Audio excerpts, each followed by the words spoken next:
इथे उभी राहा. विक्रम तू इकडे ये. इथे उभा राहा. यांना ओळखता तुम्ही? हो. कोण आहे ही? अश्विनी. आणि हा कोण आहे? विक्रम. मग आपण यांना म्हणतो मुलगा. मुलगा. ह्याला काय म्हणतो आपण? मुलगा. आणि हिला काय म्हणतो आपण? मुलगी. मुलगी. आपण काय म्हणतो? तो मुलगा आहे आणि ती मुलगी आहे. बघा आपण तो म्हणजे पुल्लिंग, तो म्हणजे पुल्लिंग आणि ती म्हणजे स्त्रीलिंग. असे आपल्या मराठीच्या पुस्तकामध्ये आपल्याला व्याकरणाचा एक घटक आहे. काय आहे? लिंग. आणि त्या लिंगांची आपण आता ओळख करणार आहोत. हे तर कळलं तुम्हाला? हा पुल्लिंग आहे आणि ही स्त्रीलिंग आहे. बरोबर. चला जागेवर चला. चला जागेवर. असे मराठीमध्ये आपल्या लिंगामध्ये आहेत. पहिला आहे पुल्लिंग. पुल्लिंग. दुसरा आहे स्त्रीलिंग.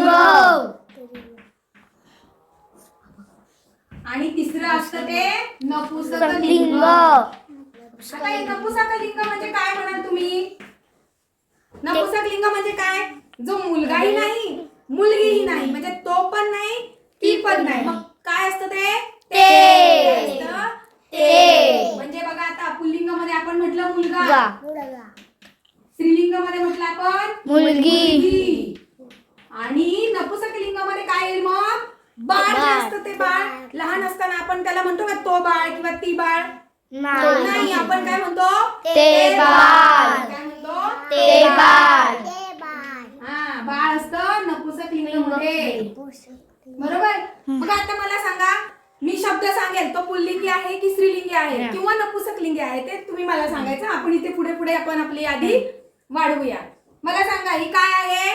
बाटली. बाटली कशामध्ये येईल सांगा बरं? स्त्रीलिंग. बाटली कशामध्ये येईल? स्त्रीलिंग. कारण आपण काय म्हणतो? बाटली. बाटली. ती बाटली. बरोबर. अरे हा काय आहे? पेन. मग पेन कशामध्ये येईल? पुल्लिंग. कारण आपण काय म्हणतो? तो पेन. तो आहे पुल्लिंग मध्ये पेन. ही काय आहे बघा? चावी. चावी आहे की नाही? हा. मग चावी कशामध्ये येईल बरं? स्त्रीलिंग. ती चावी म्हणून ती येते स्त्रीलिंग मध्ये चावी. बरोबर. आणि हा काय आहे बरं? टेबल. टेबल आहे. हा टेबल कशामध्ये येईल बरं? पुल्लिंग. पुल्लिंगामध्ये, कारण तो टेबल. बरोबर.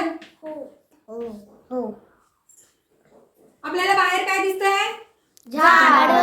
झाड आहे ना? मग झाड कशामध्ये येईल सांगा बरं? नपुंसकलिंग. कसं काय ओळखलं? ते झाड. बरोबर. बरोबर ओळखलं. आपण काय म्हणतो? तो झाड म्हणत नाही किंवा ती झाड म्हणत नाही. आपण काय म्हणतो? ते झाड. ते झाड. मला सांगा बरं, हे कपाट दिसतंय बरोबर ना? कपाट कशामध्ये येईल? स्त्रीलिंगी, पुल्लिंगी की नपुंसकलिंगी? नपुंसकलिंगी. बरोबर. कारण आपण काय म्हणतो? ते कपाट. ते कपाट. आता मला सांगा, गुरुजी, आपण गुरुजींना काय म्हणतो? ते शिक्षक. ते गुरुजी. हा शिक्षक. ते शिक्षक. मग ते कुठल्या प्रकारात येतील बरं? पुल्लिंग. बरोबर. कसे काय? कारण कारण मुलगा. बरोबर. अरे वा, हुशार आहात तुम्ही. ते काय आहे? मुलगा आहे. पुरुष आहेत ना ते. पण आपण त्यांना आदरार्थी म्हणतो. आदराने हाक मारतो ना. तो गुरुजी म्हणत नाही आपण. आपण काय म्हणतो? ते गुरुजी. बरोबर. मग गुरुजी कशात येतील? पुल्लिंग मध्ये येतील. किंवा शिक्षक कशामध्ये येतील? पुल्लिंग मध्ये येतील. ते गुरुजी. बरोबर. आता मला सांगा, डोळे. डोळे कशामध्ये येतील? नपुंसकलिंग. काय म्हणतो आपण? ते डोळे. बरोबर. डोळे किती बाळांनो? 2 आहेत. म्हणून डोळे म्हणतो. आणि पण अवयव म्हणून डोळा म्हणतो की नाही? मग डोळा एक घेतला की काय होतो? पुल्लिंग. म्हणजे नेहमी लक्षात ठेवायची गोष्ट, आपल्याला परीक्षेला असे फसवे प्रश्न विचारतात की अनेक वचन देतात, डोळे देतात आणि सांगा म्हणतात त्याचं लिंग कुठलं. आणि मग आपण विक्रमने आता सांगितलं तसं आपण लिहितो नपुंसकलिंग, कारण ते डोळे. पण डोळा हा एक अवयव आहे की नाही? हो. मग त्याचं एक वचन करायचं अगोदर आणि मग त्याचं ओळखायचं की ते पुल्लिंग आहे की स्त्रीलिंग आहे. बरोबर? मग एक डोळा असेल तर तो काय होतो? नपुंसकलिंग.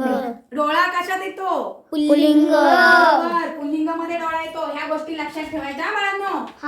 डोळा किंवा डोळे लिहिले असेल तर त्याचं एक वचन करायचं. कुठल्याही अनेक वचनी वस्तू दिल्या असतील तर त्याचं एक वचन करायचं आणि मग ठरवायचं की ते कशामध्ये येते. बरोबर? आता आपलं घर आहे. घर कशामध्ये येईल सांगा? नपुंसकलिंग. बरोबर. आणि मग माझी शाळा स्त्रीलिंग. स्त्रीलिंगामध्ये आहे. कसं म्हणतो आपण? स्त्री शाळा. बरोबर, म्हणजे ती स्त्रीलिंग मध्ये येते. बरोबर. अरे वा, छान. अशा प्रकारे बघा, आज इथे आपल्याला 3 प्रकार समजले ना? हो. पुल्लिंग, स्त्रीलिंग, नपुंसकलिंग. आणि आता याच्यावर मी तुम्हाला एक स्वाध्याय देणार आहे छोटासा. हा, आता बघा, मी तुम्हाला म्हटलं होतं ना, मी तुम्हाला याच्यावरती स्वाध्याय देणार आहे. हे बघा तुमच्या समोर. वेदिका जरा समोर ये. दाखव. शब्दांचा कलश काढलेला आहे आपण. काय काय शब्द दिसतात त्याच्यात बघा. भरपूर सारे शब्द लिहिलेले आहेत मी. कुलूप, जीभ, मुलगा, साप, नदी, घर, घोडा. हे सगळे शब्द तुम्ही वाचायचे आहेत. बरोबर? आणि त्यातला कुठला शब्द पुल्लिंग मध्ये येईल, कुठला स्त्रीलिंग मध्ये येईल आणि कुठला नपुंसकलिंग मध्ये येईल हे तुम्ही बघायचं आहे. आणि मग ते तिकडे लिहायचं आहे. म्हणजे याच्यावर मला असं समजेल की तुम्हाला हे लिंग हा पाठ किती समजला आहे. बरोबर ना? तयार आहात ना तुम्ही? हो. त्यांना स्वाध्याय मग. हो. चला, तुमचा टाइम सुरू झाला आतापासून.